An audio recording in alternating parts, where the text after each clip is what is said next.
Welcome back to the Hangar with Xcraft, and in this segment we will likely be finishing this project up. You saw in our previous segment, segment 17, on our 132nd Trumpeter TBD Devastator, we got weathering done on the wings, fuselage. I gotta glue this cowl on yet, paint the tail wheel. We have a bunch of little things to do. That includes these doors for the bottom. So one issue I ran in here that I didn't realize until I removed the masking to protect that glass is that while I painted the zinc chromate, you can see it up in there, I didn't paint the bottom of the floor. I didn't realize that would be visible, and it is painfully visible. So it's just bare plastic floor. So I may install those doors closed. Now, sitting on a deck of a ship, they're going to be closed anyway. Why would they have them open unless they were doing service or had to do some sort of work on them or whatever it might be? But in general, they would be closed. So before I make that decision, we're going to see how those doors fit, if they actually fit halfway decent. Another thing I was considering is maybe switching to closed flaps instead of open flaps. The kit comes with the closed version, and I trial fit this one, and it does not fit flush very well with the wing. And I'm not sure if I want to risk trying to get this to glue in and sit really flush and risk marring our finished surface. So we might still go with open flaps. It's probably where we'll end up being with it, to be quite frank with you. So we have that to do. We have landing gear to build. It's already painted. We just got to assemble it, which is going to mean weathering these tires some, because these are really black and rubber isn't truly black.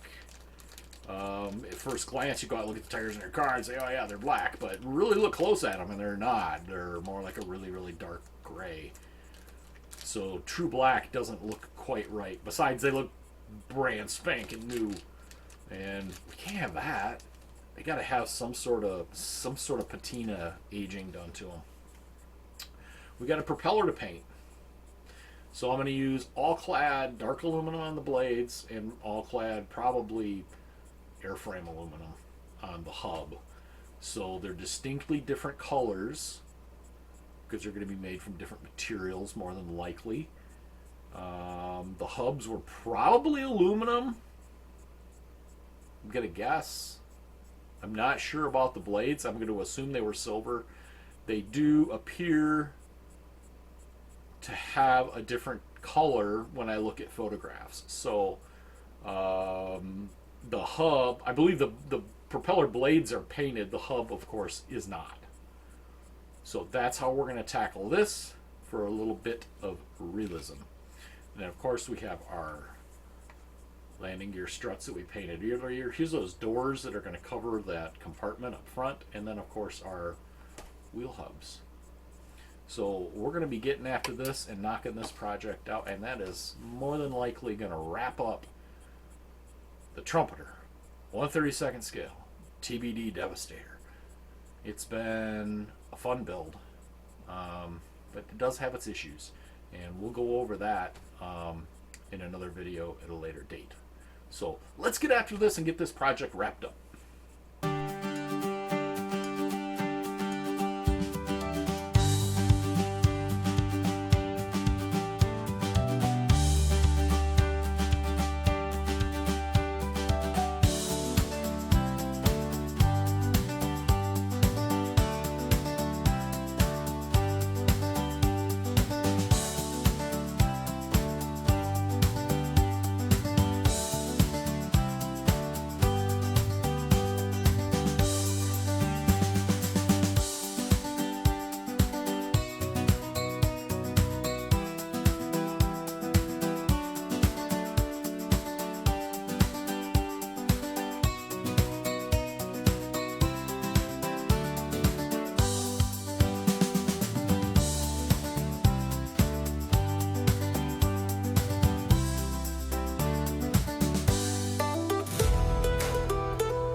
Okay, so here we are. The 32nd TBD Devastator from Trumpeter is done. When I made the antenna, I used this easy line. This is very popular in the railroading world for making power line wires and stuff. It's very stretchy, easy to work with. It looks great too. I'd like to say that I am very pleased with the decision to clear coat that fuselage and weather it down a little bit. It looks way more realistic than being shiny. The shiny looks great, but I really, really am happy with these results. Here's a shot from the port side rear and starboard side rear, and overall from above from the rear. So keep your eye out. We'll be having another final video that will recap this build, and I'll go over any issues that I found along the way. So until that time, this is Xcraft signing off. Thank you for joining me for this project, and don't forget to like and subscribe, tell your friends if you find these videos interesting, and don't forget to keep your fingers out of the glue.